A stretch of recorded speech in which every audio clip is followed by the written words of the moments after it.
Welcome to our September Research Triangle Analyst meeting. Yeah, thanks everyone for joining. Just a few quick things before we get to our speaker. Next month is our last official meeting of the year, unless we decide to do a virtual party or something in November. But we're having a COVID panel. Rick Pack, who couldn't be here tonight, is working really hard on setting up several speakers. Dr. Whitney Robinson is going to be one of them. I think someone from Melinda's company whose name I've forgotten is going to join as well. Someone from Fidelity. But yeah, so it should be topical and interesting. Analytics forward, obviously we haven't made any decisions on that yet, as the latest fake placeholder date came and went at the beginning of September, but we are having a board and analytics forward committee meeting next week, and we will let you know if we come to any decisions, if we're going to have analytics forward 2020 or if we're just going to push it to next year. And then for the meeting tonight, we're going to do the same kind of format we've done for the past few months. If you have any questions during the talk, just put them in the chat. Melissa and Ian will be monitoring the chat and will feed questions to Thomas if they feel necessary. And but afterwards, we can open it up to audio questions. Any questions now before I introduce our speaker? Crickets. Love it. Sounds good. That says we're all good. All right. Fantastic. Well, our speaker tonight, I've actually known since about 1988. We went to middle school and high school together back in St. Louis. His name's Thomas Helfrich. He's a business technology expert and entrepreneur. He knows a lot about intelligent automation, and that's what he's going to be talking about tonight. He lives in Atlanta, Georgia. He has a blog at ainerd.com that he'll tell you more about, but he uses AI to help generate the articles. So with that, I'll just go ahead and hand it over to our speaker, Thomas Helfrich. Thanks, Eric, and everybody who's joining tonight. I'll assume you can see the screen fine. Is it being shared? Can you see the presentation, or is it my face? We're good. All right. So there's an idea, and I'm going to walk you through tonight, and I'm going to take you through the idea of being instantly relevant, and some of the areas I'd like to focus on. I'm going to give you a backdrop. I'll give you kind of how I got there and how this idea has kind of come forth for me as something I think that should be solved and needs to be. And what I'd be looking from the group is just from the technical feasibility of some of the ideas I have. I believe it's possible, and I'll give my reasons why. And at the end of this, maybe just have a discussion around what it is. Please interrupt if you do have questions. It's fine if you chat or whatever else. I'd rather make it somewhat interactive, but off we go. Okay, so let me start with the backdrop. So I'm about 20 years plus now in business technology consulting advisory. I came out of the .com type of persona, if you will, as a developer. Got to do that for a few years, and then the .com fell apart. What do you do then? Of course, you got to become an entrepreneur at the worst possible timing. Tried that. Feels similar to right now, right, with the .com COVID, but we'll get through this. The same as, I spent those years as an entrepreneur, probably playing too much golf and not focusing enough on my ideas, but still learned a lot about looking at a problem that was in the market and saying, oh, how do I solve that? And at the time, I didn't realize kind of what that meant. But after I sold that business and then moved into more consulting professionally, I've worked with a lot of the big fours in big companies for consulting and really focused on, what is the problem that exists that these companies have hired us to do? And it's been a great learning in the last 20 years for this, because specifically the last 7 years, I've been really focused on this intelligent automation market. And that intelligent automation is beyond, let's say, robotics process automation. It's not really AI either. But what it is just looking at process and things that happen in a business environment and saying, where do we have the opportunity to automate parts, all of it, none of it, and make sense of where it's intelligent to apply technology to accelerate humans, not replace them. So it doesn't really ever happen you get replaced. It just, there's more of an augmentation that happens. And the focus of where the human needs to actually be involved changes. They never really remove from things. So just keep that in mind. So intelligent automation focuses on that. And what's kind of sparked that was this robotic process automation wave. And to give you an idea, robotic process automation can automate a lot of, what's called, swivel chair tasks, where you're looking at one screen, you're copying and pasting to another system. And that's done at the GUI level or the graphical user interface level. And it's just the mundane work. It's taking like the robot out of the human who just does left screen, left screen all day long. That kicked off this whole idea of like, well, what else can we automate? This is really cool technology. It's gone way past screen scraping. And so where can we do this with the combination of a workflow or at the machine level?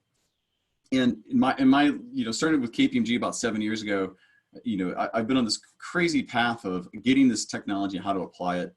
And it led me to eventually from, KPMG, where it was in the advisory group for this, and then going to a company called Genpact. And Genpact, one of the original BPOs, a focus on intelligent automation there, and then got headhunted from there to go to another consulting firm. And then it ends up with me in a couple years ago as a CTO of a privately held large service organization. And in that role, you spin up an intelligent automation practice. You learn all about ServiceNow and the service desk and DevOps. And then at the end of last year, or about this time last summer, I left to go join a startup. Like, look, I'm going to go chase a dream of, let's get shares and let's have a single trigger and let's make some money, right? And then COVID really ended that as well. And so here in March, I'm looking at my last 2 roles very close. And this is where the last 3 years becomes very relevant to what I've discovered. So after you go through, being a CTO, a dream job, to a startup that didn't work out, you have a little reflection point of, okay, you're a little pissed, you're a little angry, you become a home repair guy for a while, you fix a kitchen, you do something different to get your mind out. But then I took a step back and looked at one major problem that I had to face in both of these roles. As I spent more time doing go-to-market, developing content, to building a team to figure out where this content should be relevant, a website, a message, all the things around when you find a lead out in the business world. How do you get them content to become relevant? How do you connect with them? How do you communicate what you need to do? They had marketing functions in both of these companies. Nearly, a $500,000 revenue company and a startup had the exact same problem. They couldn't figure out where to tell the story about the technology they had or their services or their products. They didn't have enough people to create the content. And when they did get the people, finally, it took too long and the cycles were there and you didn't know really where to put it. And I was helping solve those pieces because here we're showing all these new technologies and all these new services, and we couldn't get the message out there in any way to sell it. So I had to solve that problem. So 50, 60, even 70% of my time over about a 2.5 year period was spent just doing marketing. And I'm not a marketing person. I'm a technologist who understands how to automate things and how to leverage the most out of a human and a component, let's say, or a technology itself. So COVID hits. I'm thinking back in my last years, and I thought, you know what? That problem has, once again, too many people. It's too expensive. It's too slow. But all the underlying technologies I'm looking at could automate this process. And the problem wasn't really producing content. The really big problem is not knowing where you should put it, where you're relevant right now. And I'm talking let's say in a conversation, in not having anywhere close to the manpower available than anybody could ever afford to be able to discover it worldwide or in every market you want. Technology, though, can do this.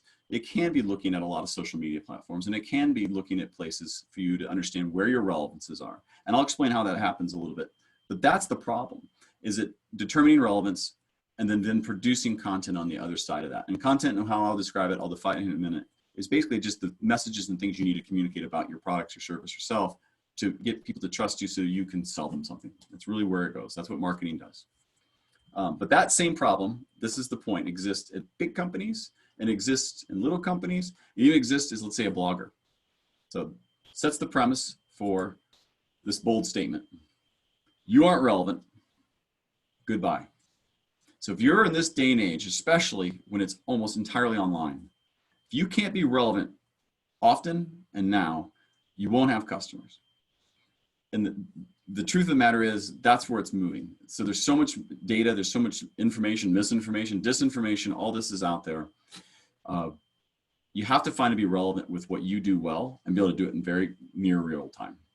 Now I asked today, this is InstaRel is the company that I named and was thinking about this problem. I'm not looking for anyone to do any investing or any of this. I'm looking for help on the technical feasibility. I'm going to be very clear on that. I'm looking to either validate or challenge the idea that I have put forth. So I'm going to take this premise that I learned well at my last 2 roles. Marketing generally will know, and a company will generally know who their customer personas are. And that's just basically a group of individuals or companies or groups that have similar profiles, if you think of it this way. And they generally know those customers are going to need to be successful in their roles, their goals and objectives. You can think through that pretty easily. It's not that hard to determine. But if you know those goals and objectives, you're going to know what you need to do to be relevant to them. Now, you may not know where, but you know what's going to be relevant to them. This is how SEO works, right? You know what kind of keywords people will go search for. You know what kind of AdWords you need to go buy. You know what you maybe need to put on your website so your organic search comes out. These relate to what is relevant. You say, this is what I do, this is where I'm relevant, and I think this is the wording we need to do. But marketing also knows, though, the faster you're going to be relevant, the faster you can build trust. And that's in anything. So if you're buying anything, if someone gets to you first with really relevant information, you feel like, hey, I'm comfortable with that. Anybody comes in behind you that's saying the exact same thing or less won't get the opportunity because you were there first. They already established trust with you. So the faster you establish the trust, the faster you will close those deals. And so the point of marketing brings you to that where you want to close deals as fast as possible or get your sales teams to do it. To do that, you must be relevant. And how marketing becomes relevant or anybody else is through content. I can take a pause and to challenge that general premise through chat. I don't see any chat windows, Melinda, so I apologize if I'm asking blind here, but I'll take 12 seconds maybe to be quiet. Anybody have any challenges or add-ons or subtractions from that premise? So Thomas, I'd like to ask about like a missing piece, what I don't understand. So marketing knows what their customers need. Mm-hmm. That seems to be what bullet number 2 is telling me. So what is the issue with reaching out to the customer? Like, why do they need technology? If they know what the customer needs, why do they need technology to tell the customer that they have what they need? That's a great question. So they don't. They do reach out to the customer. But what happens is when you reach out to a customer with content that's been procured for the masses or is more general in nature, it's hard to be completely relevant to them. You just become another inbox. You become another contact point, another thing that's been sent to them. What I'll propose here is, as someone comments on, let's say, something in a LinkedIn article, in a post, or in a social media or on Twitter, and you see these things. You know, companies watch what their targets are doing on social media. They post an article themselves or a blog or something like this. It doesn't matter what they've posted, but someone you're watching or something you're watching has posted something. The reason they don't have the ability right now to go fast is they can't discover what that is and then immediately relate to the content they've already procured or the things that they say they do and send it to them and say, hey, I just saw you said this, we do this. Look at page 4 of this white paper where we talk about these metrics. Love to meet with you. That does not instantly happen. That takes way too long. And if it does happen, then the moment's gone. So this is about just being more in real time. But they're doing that now. To answer your question, you're absolutely right. They're doing that now. They're doing this very well, but they're doing it in too long a cycles and it's too generic. Thank you. Does anybody else? And I'll move on otherwise. All right. So I'm going to give you kind of a day in a life and through a persona itself. So Jane being the persona of a marketer in the form of who would ultimately be responsible for this type of technology organization, which would be a chief marketing officer or CMO. And instead of her having a problem, let's say really she has a goal. Her goal is to find more customers faster because that's how marketing establishes their ROI by getting more customers or more potential customers to sales faster. And to do that, you got to be relevant. So I'm restating the problem a bit, but the truth is it comes down to that. If you're not relevant, it's very hard to find customers. And the way that marketing finds relevance is through content. And that could be from written to video to image, name it. And those traditional methods are very slow. They are incredibly expensive. It is, $1 million minimum just to set up a core functional marketing team to have any scale. And at that, you're still guessing, and you're in a very handful of markets. And every marketing person knows that pain. A lot of money goes to marketing every year. So how can she be instantly relevant and produce this content so they can find more customers faster? So the solution that I'm proposing is something that's easy to use. It's SaaS-based.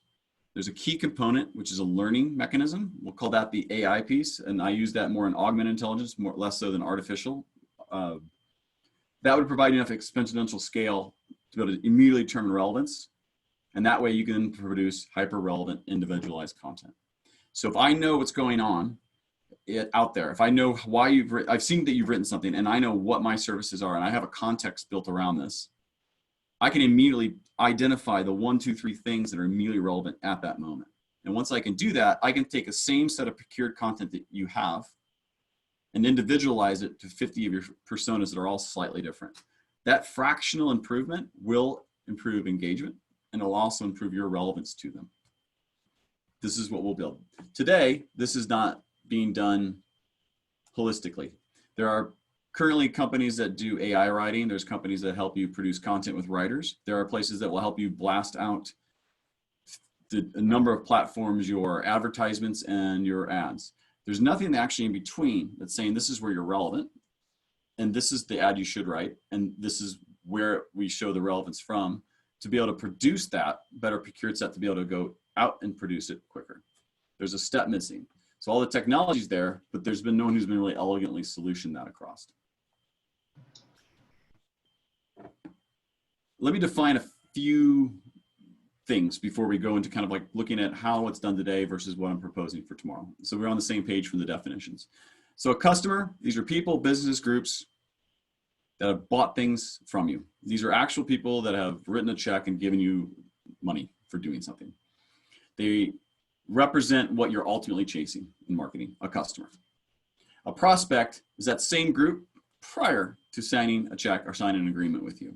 They're the ones you look out and go, these are likely ones that are interested, they've shown interest, how do we now close them? Content is everything you produce and you communicate into your value. It's your articles, your tweets, white papers, videos, all that. Content is how you communicate your value. And then the context. So the context is a bigger idea. So context is everything about you know about your customers and their industries and what you're chasing. The prospects of who you're looking towards and why. And then your content and what you're saying about yourself and your website and all these things. You put that all in together, and along with a strategy behind marketing, that is your context. So if you can look at context in real time to what's going on out in the world from your prospects, companies, anything you're looking at, this is where relevance is found.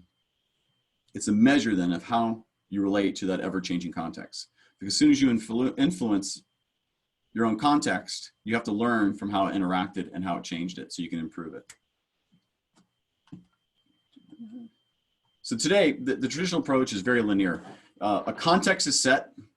And if you'll see looking underneath the piece, there's a bunch of people just doing all kinds of things to figure out how are we relevant, what's our context, what's our message, what's our story, the cycle. And if anybody, I think there's a PhD or two on here, they've written things. It takes forever to write things. And the longer it is, and the more meaningful it is, the longer it takes. Even the short stuff takes forever. So the cycle between, well, how are we relevant? Is that the content we want? Goes back and forth, back and forth. There's lots of antiquated technologies to help enable this. But at the end of the day, when I've written articles or I've written anything that was pretty good, to get it from 60% to 90% good enough took weeks or months. It takes too long.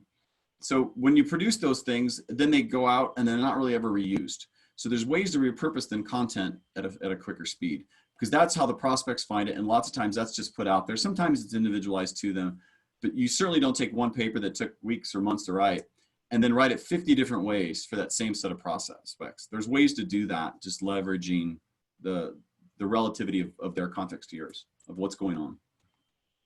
Very people heavy, and I know these are here, but there's absolutely no exponential scale here. The only way you scale here is there's some technology that enables it, but it's people. It's more writers, it's more verticalized of industry to understand a space a little better, a lot of SMEs.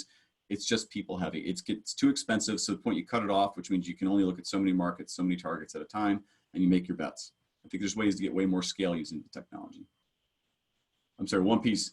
This connection between marketing and sales is often broken because of this. This is a big problem. They usually don't get along often because what they send over as a prospect, they're like, this is a terrible buyer, or this doesn't work because it's too generic. Waste tons of time here, and it just causes confusion and sometimes, you know, a tenuous relationship at best. So that's very common. And in this cycle, there is absolutely no learning outside of what the people take. So if you're a person who's very good at saying we need to improve this article, or they look at their metrics and they leave, it's gone. There's no capturing of this learning. There is no learning loop. So I believe there's an exponential method. I believe you can take context and learnings and create instant relevance and be able to produce individualized content for a group, a person, an industry, a trade show, whatever it is, just based on what you know you are and you've written, and what let's say what a machine learning or an AI could do for you. From here's 50 different ways you can say this. Here's a bunch of different ways you could write that context for yourself. All the content you've produced, things about your industry that are considered fact, let's say it like that way, can create a context and a very tight procured pieces of data that you could then go relate based on how the people you're targeting, your prospects, are interacting out in the world. So as they post things, as they comment things, as they like things, as they switch jobs, you can relate to them quickly. And if you can't, you don't waste your time. So if you could think of how the system would look to an end user, it'd be a dashboard. It'd be a dashboard that would show the top lines are 98% certain that this is a relevant event going on right now. You should focus your time on it. So you could focus on where it is, click a button, produce content, or send it over to a person to go make it. But the point is it's found in real time. And if you looked at one platform in particular, LinkedIn and the Sales Navigator, all this stuff's being watched already. You could put all the people and all the things you want to know. It produces all this information back to you to say, so-and-so made a job. So-and-so liked this. Here's the, you know, the latest report from IBM. It's all there. You can go get morning best reports on the CEO's initiatives. There's lots of ways you can relate to companies and immediately write it into your context so you can produce relevant content. It could be massively accelerated. Therefore, when the prospects come, they've already been targeted a lot tighter. Sales is involved in that to know how they were so they can follow up specifically on what their challenges, needs, or what brought them to you. And that could be managed pretty tightly. For example, if I sent you a 1,000-word article because I found something that might be related, and I can see that you only read 450 words of it or about that, the next one I send you, it's going to be probably 400. At the same time, let's say Melinda, she rocks out 1,000. She might get 2,000 next time. Let's see if she's an avid reader, and see if I can throw a couple more things at her. The point is, even at that level of content, when you get it created, if it's embedded and it's done correctly, you can learn from how it's being interacted and how you interact with it, and learn from that and produce better individualized based on that persona or profile one. You can actually then basically do a probable next best action based on just how someone interacts with it, if it worked or if it didn't work. You could do A, B, C, D, J testing. It doesn't matter. You can go all the way down the road with this because you're not writing it yourself. You'd be leveraging an AI to either write the article or create a framework for an article that a human could pick up. I'm gonna take a pause because I'm gonna go into some kind of fun next. I feel like, Ian, you're smiling at me with your double picture on here. I love it. Thank you for that smile. I appreciate it. Anytime. I'm not seeing any questions through the chat right now. Ooh. So apparently everything is crystal clear and everyone agrees with everything that's been said. There's one guy on here I know could ask questions, but he's got a weighted hand, so we'll get to him later. I agree that that having Ian smile at you 2 times at a time is the only way to live. Yeah, I agree, and I don't think it's like a 1 + 1 either. It's like it's like a squared. So it's a little more powerful. So Exponential. And yeah. Would the analogy be like sort of like a chat bot, but not of just text, but could be a variety of mediums? And you're saying that it proposed this like pseudo chat bot thing, creates the content, and then you are on this platform that you're proposing here, you'd sign off like this is the best possible action the chatbot created, or whatever you want to call it. And then you sign off, and then it goes and sends it to them. Is that, am I getting that right? You have a great question. So The chat bot concept that it's making a recommendation. So take it from more of a dashboard, less than a chat bot kind of interaction, but it's going to make a recommendation based on the context, right? Of saying this event right now that's happening to somebody you said you're looking at, or a group that you're looking at, we see relevance. Now to save on compute, and we'll get into that a little bit, you don't want it to automatically go write an article because you're going to pay for that. But once you determine relevance and somebody goes, yep, that's great, I like that, that creates a feedback loop that, yep, we seem to have, the engine seems to have hit the mark. And that says, great, we'll look for more of those.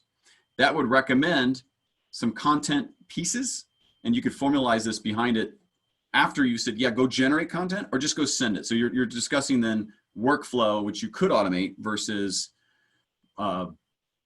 once you know what's relevant, that just accelerates the creation of content so much. It's of a factor of 100 at least, because you don't have to go figure it out. It's already been figured out for you. So you just got to choose if you want to make it AI driven, human, a mix of both.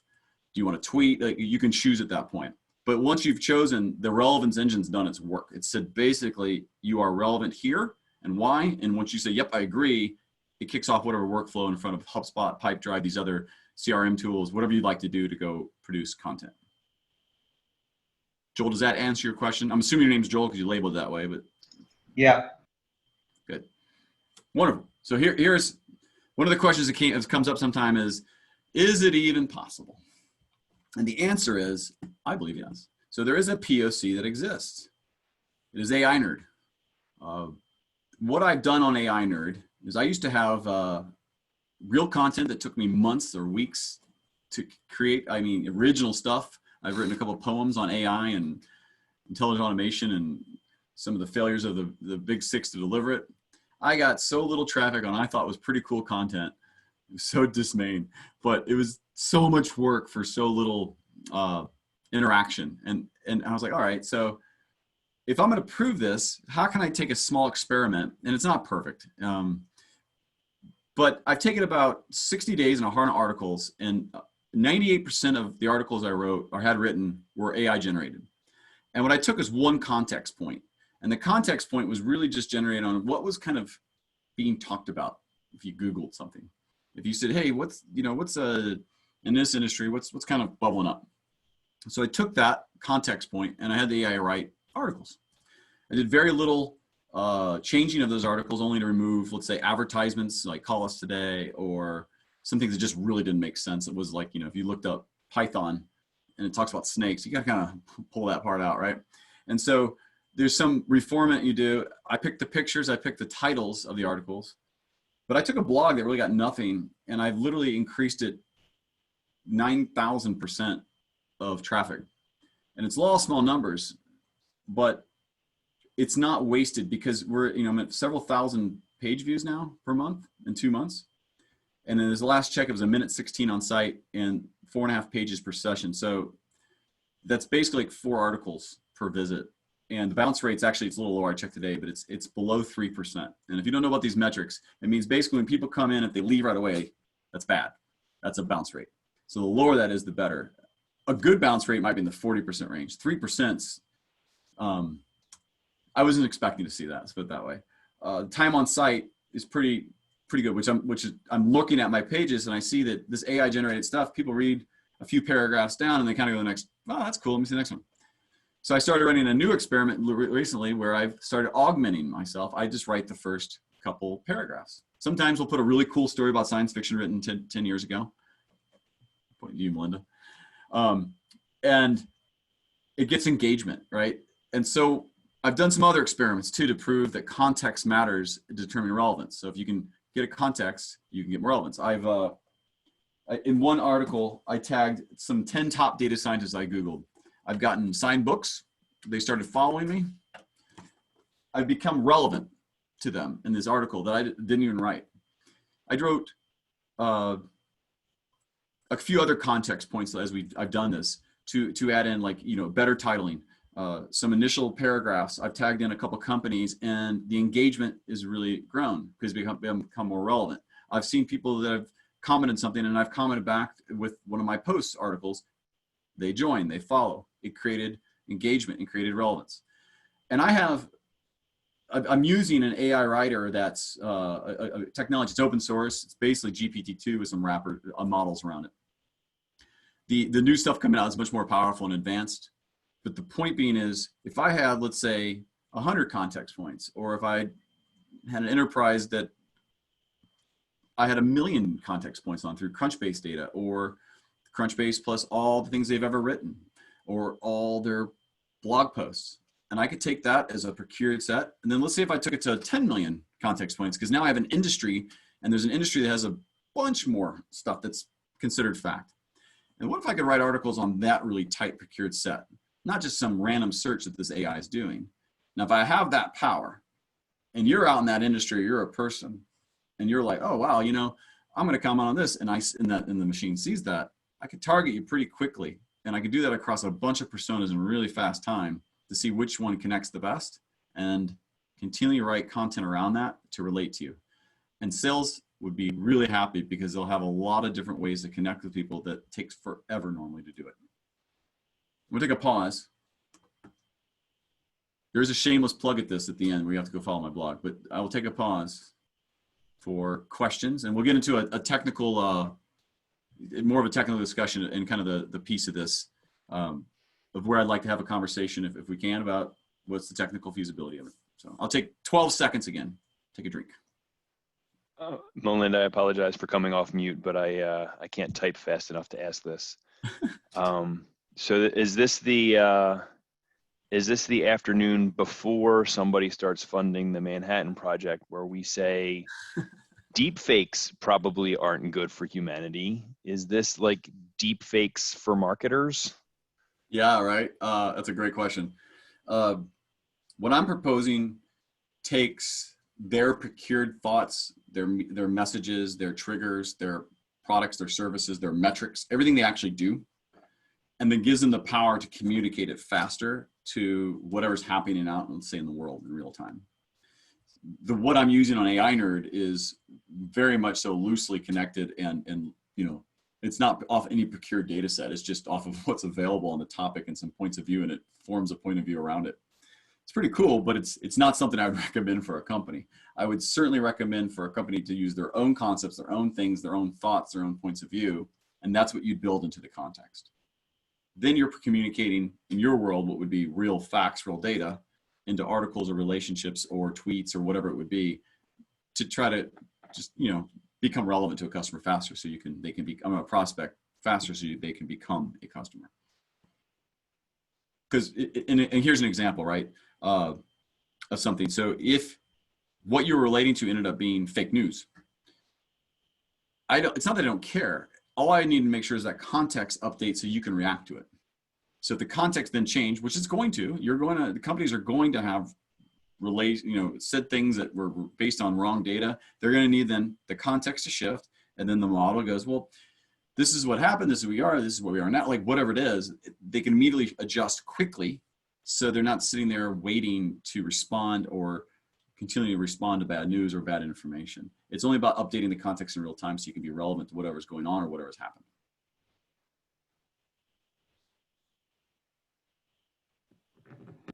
So, so you keep saying context, kind of building on what Dan is asking.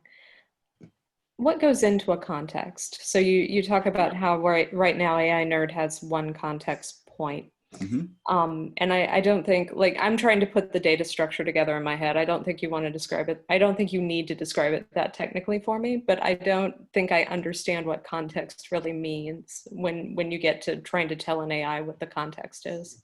Yeah, absolutely. So context is, it's a lot of things, right? So it's going to be who you are as an organization, your industry. So if you think about how like you start with the one circle and it starts going out and the nodes start building. Your company's website, that's a piece of that node. They're all the articles and everything you've ever produced that you find to be in line currently with your messages and your triggers, which is like, what are you looking out there for someone to say so you can relate to it? All the things you say you are as a company, and then a handful of things you want to become. So those are things maybe that are not so much just discovered, but you enter, you just write them in, like, we want to become the greatest software company that does X, Y, and Z. Or I want to become the greatest manufacturer of medical devices, of diabetes kits or something. So you have that. Then you have the context of what your industry is and what's written out there and what's perceived as true. But also then the context of what are people talking about today in real time. So as people are trending, let's say there's a change to the auto industry and all gas vehicles are going to go away in the next 5 years. Let's say that trended. And so that became getting up to speed. And you do electric cars, you do anything in that space, you would start triggering on that and relating quickly into that faster than anyone else. So as something changes, whatever you say you are and you do would look for and go, hey, you may be relevant.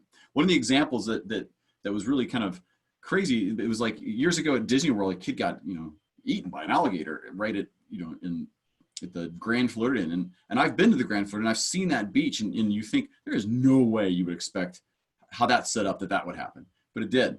But when it happened, as awful as that was, if you sold anything around signs for careful pets, danger, you could have related to that horrible article and really done good to say, listen, people, you should have these signs up around your lakes in the South, or look out for snakes here. And people could have related to that event to sell more signs, but also then to, protect more people from not even thinking that they might get eaten by an alligator. There's a million different probably examples where you could take an event that's happened that you just don't have time or the speed or the power to relate to go sell what it is you do. And that could be from IBM all the way down to, like I said, a YouTuber, let's say. So that is the context. It's all the things you say. It's all the things that are happening in the industry. It's all the things you're looking for. And that has to be continually monitored, looked at, which gets to kind of the technical question. And I hope I answered it, Melinda. I'm leading to where I would like to have the discussion around is, there's two kind of pieces to this. And there's the relevance engine, which is how you determine how and where and why you're relevant. And then there's the content engine.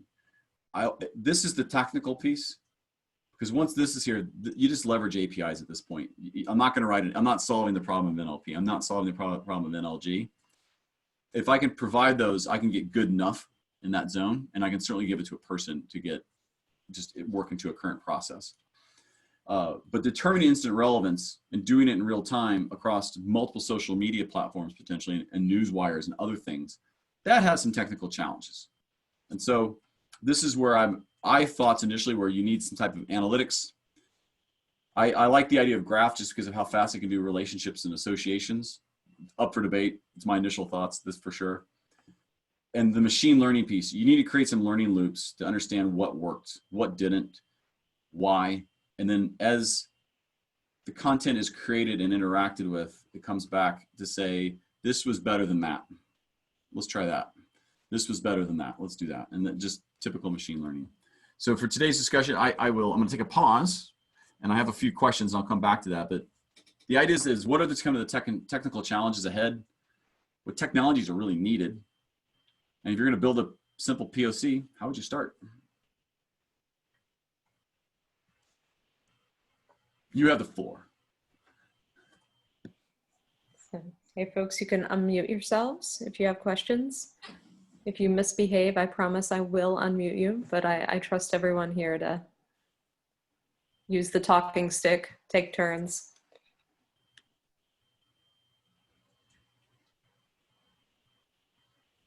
I guess I can make my coffee now. I didn't make it. So the first thing I think of when I look at this, that's a good question too. So Matt wants to know what your loss function is. Like, what tells you the difference between what I'm offering you right now and what I should have offered you, right? So it's right. the mathematical measure of relevance. That's the question. So in the context of discovering it, or in the context of creating the content?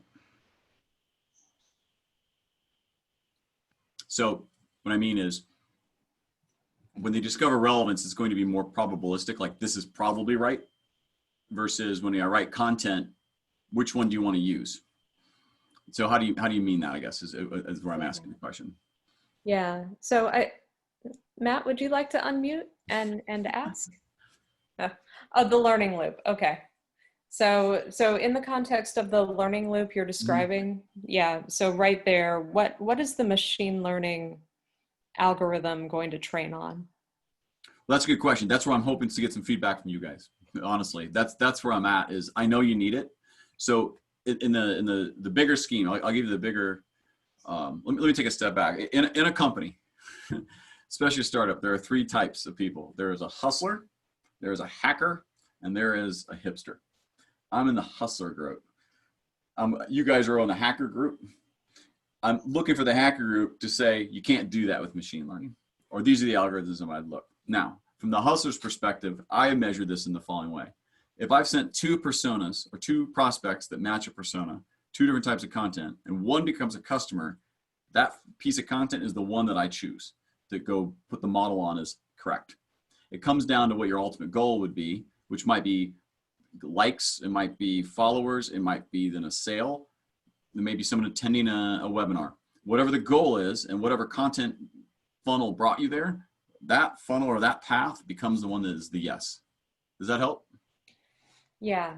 So so you've got like a success measure, basically. Either that person became a customer, or maybe they interacted and you got a response from them, and then there are the people who just ignore you completely. Like it's probably not even a became a customer didn't, because that's a really sparse set. You could range that out and have, became a customer, was a really good prospect, but we just weren't the right fit. Does that sound right to you, Thomas? Yeah, so absolutely. So I'm simplifying it from, if you have a goal, and then along the way in any kind of sales thing, if you think about your probability to close, there's, oh, they clicked the link, that's 5% weighted. They've done this. Now they didn't become a customer, but there's beyond customer. Did they become a referral? Have they actually done there's other things that they may not have become a customer, but they've done 4 different calls with me. They've promoted my site, but they really like my content. They didn't have budget. So there's things past just customer, but there are goals that you'll want to set for whatever you're interacting with to do whatever the goal is. So if it's to get more followers, they may not have followed, but if they've produced 2,000 followers themselves, that's better than a follow. So it depends on the weighted kind of path of where that goes and how you can and watch it and measure it. So where it ends is probably a very good point. Why it ends is another very good point. But when you build this model out, that's exactly where I think that's where the kind of the hard part lies, right? Is where and how much and how does that adjust and how do you reset it? And that's some of the technical challenges I think are ahead. It's just not so straightforward. It's just going to work. It's going to really be dependent on the types of goals.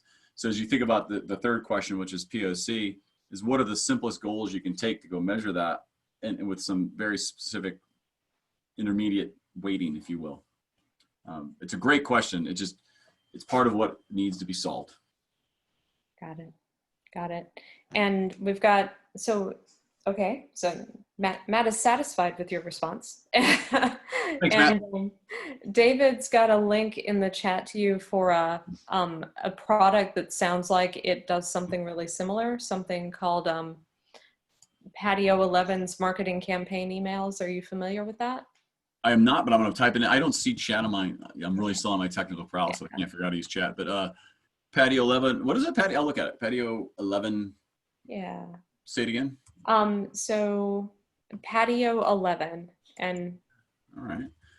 I'm unfamiliar with the company, but I'll say this. I think some people have tried to do this, but what happens is they continually fall into usually one or a few kind of groups. And one is on the automation of content creation, less so on how it's relevant. You're still coming to them with a content title. You're still coming to them to say, use these words, don't use these words in this way.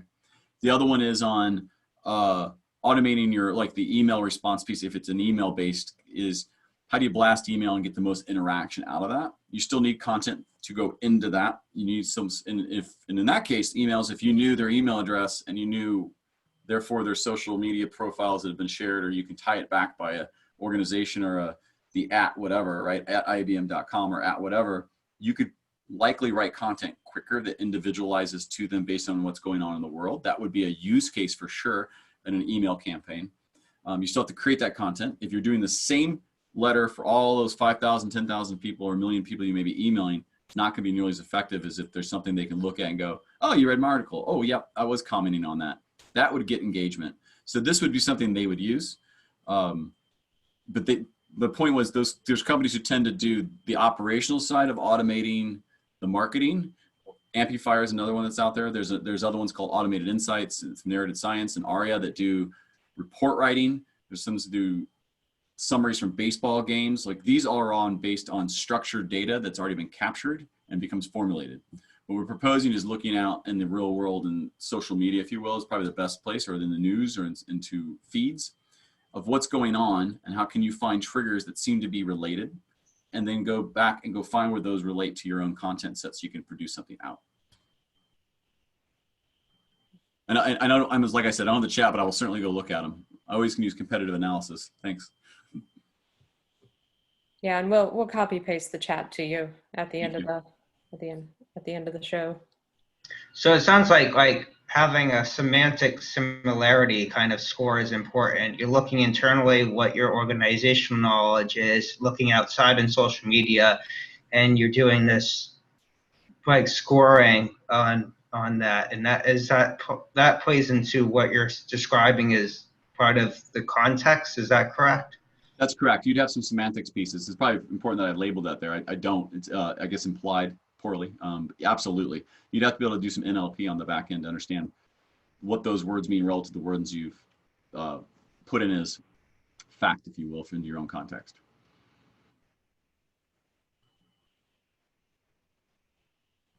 One of the questions that came up a little bit earlier, Thomas, was what's the gap between what you're doing on AI Nerd and like what a company would do with technology? Like what missing links are there in the technology that you can't just sell what you're doing with AI Nerd somewhere else?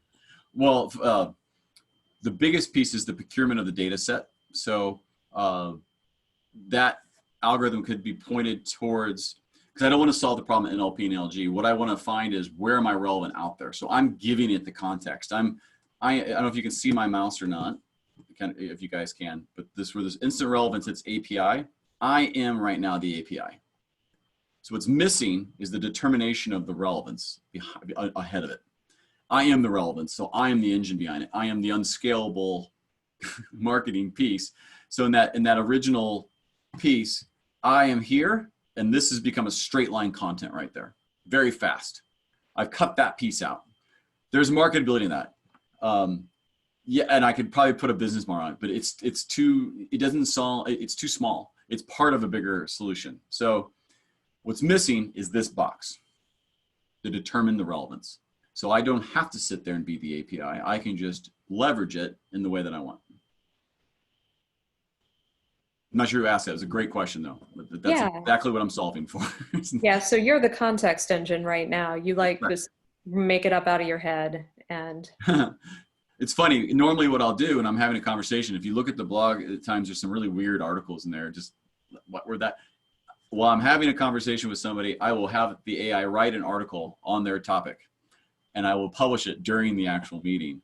And they're like, holy, like, okay, that works. So what I'd like to think about this, all these questions you have in chat, all the things we're talking about right now. Let's say I was just transcribing it right now. I'm not going to do it because I'm not that cool, because I would do this because I don't have a way to transcribe the Zoom. I could be writing an article on all the things you're talking about right now. But let's see in a context. Let's say I was selling to everybody out here. What if Joel asked a question? He did. Matt asked a question. Dan asked a question. Eric made comments. I know what Mike's thinking. I know Mike. But I could send each one of you something after this, or the AI could, or the relevance engine could say, this is probably relevant to their comments specifically to the user level. Follow up. Now it's got my email sent. It's got my tweet back to them. It's got the broadcast. Hey, thanks so-and-so for saying this, making the point. By the way, page 3 of this white paper we wrote last year covers some of that. Why don't you take a look? Love to schedule time with you. Each person had different thoughts, different questions. What if I could respond to those instantly on the relevance of what you just provided me based on the context of what we're talking about? That's exactly how this could be used, based on Joel didn't care what Matt said, and Matt maybe cared what Joel said. I don't know, but I know what you guys cared about specifically because you told me. That's how I would use it. So the transcribing a video, that's all easily done. I could run that through at the end of this and get all of it. I can see who the user is and read it. I could use an RPA to go cut and paste it over to there and run it. I'd have it all right in front of me. But right now, as a human, guess who has to do that? That's me. That's the part I want to cut out, is me.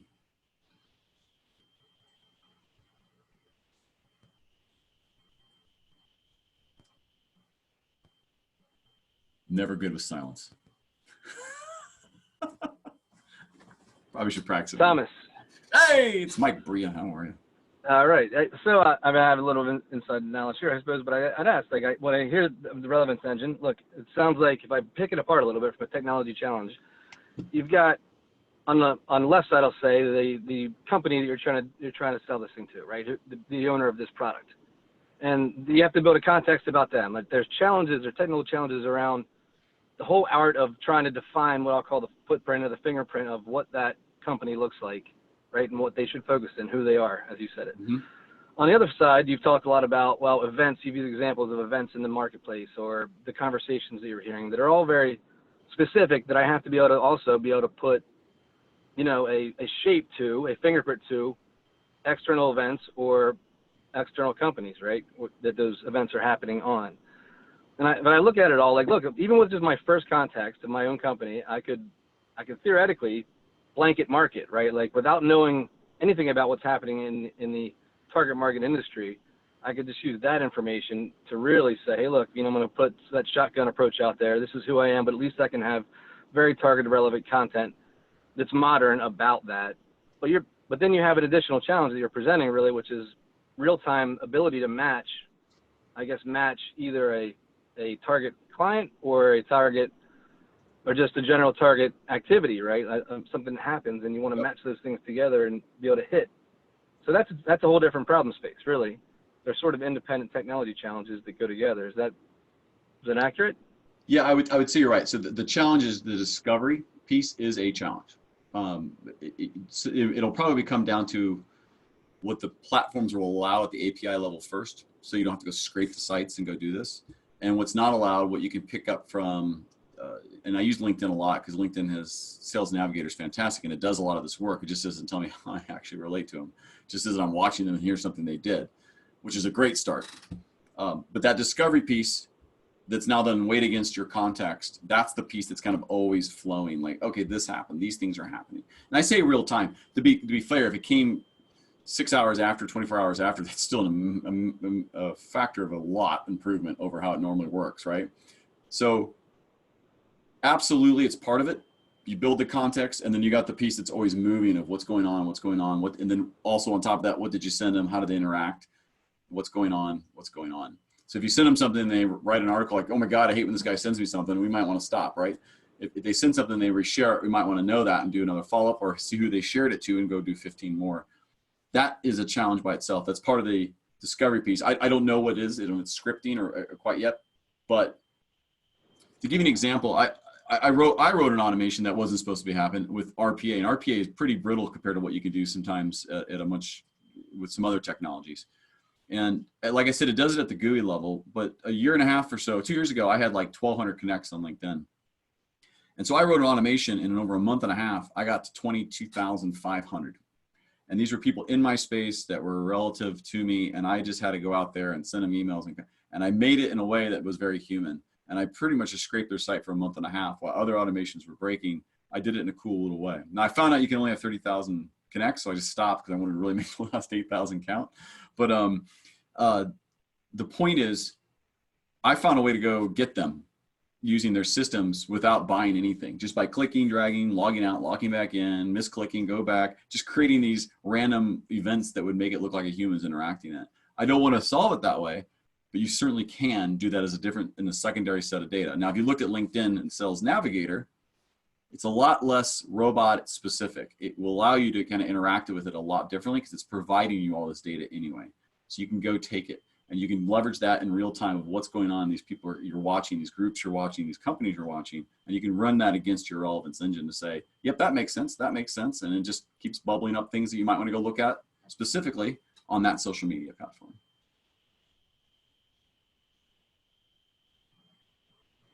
Right. Did that answer that, Mike, or does that give context? Yeah, I mean, it does, and it's also a little bit of a probing question just to kind of fire a little bit.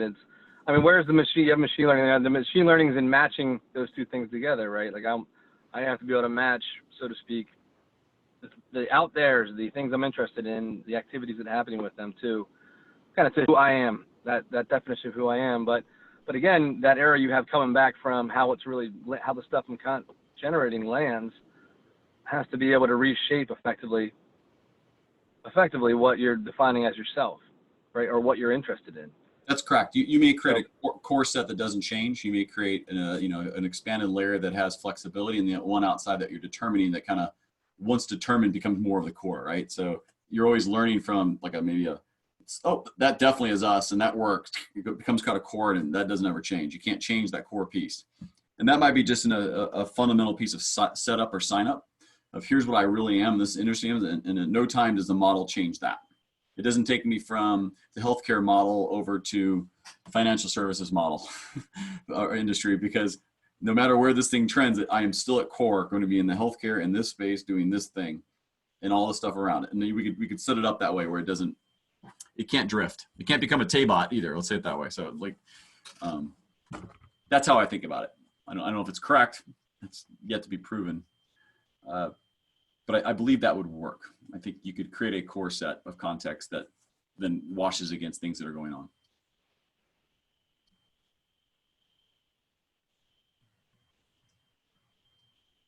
Any others, Melinda? So I don't see any more questions in the chat, and we're getting to about an hour, and obviously I don't have to chase anybody out, because there's no one who can't go home just because we won't stop talking. Any of the folks that we haven't heard from tonight who's maybe hanging back thinking, oh, well, maybe that's not a smart question. No judgment here. Yeah. Now is the time.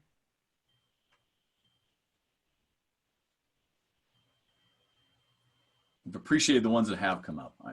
I really have. It's been very, very nice. I would say, I think of my name. Do you see my email as my name in there? Is that how it is? If you have a question, is it on there or not? I don't know if it is. I kind of see it as your name. It's cut off for me. Okay. So I was going to say. Here's my shameless plug. I'll throw that up there. At. It's Tom. So you can follow on LinkedIn or hit me on. I would ask anybody who's on LinkedIn, just connect with me. It's a great way to do it. If you have questions or things, or you want to talk a little bit more offline, I would love to have a conversation with you. I think it's a cool problem to solve. We'll see where it goes. But I appreciate the time and the opportunity for allowing me to speak and interact. I truly do. Thank you. All right. Awesome. This is the moment where I would say, let's thank the speaker, and everybody would applaud. Just raise a toast. Yes. I think Mike's clapping. Thanks, Mike. Awesome. Appreciate that. All right. Thank you, everybody, for participating. I just put Thomas's email address in the chat, so please do get in touch with him if you'd like to follow up. And of course, Thomas is on LinkedIn, and he's still got 8,000 followers left, I heard. So I do. It's lots of opportunity there. You could be the one. You could be 22,594. Who's going to be it? It's going to be number 22,000. Thank you guys so much. I appreciate it. Excellent. Thank you. Cheers. Good night, everybody. All right. Good night. Thank you.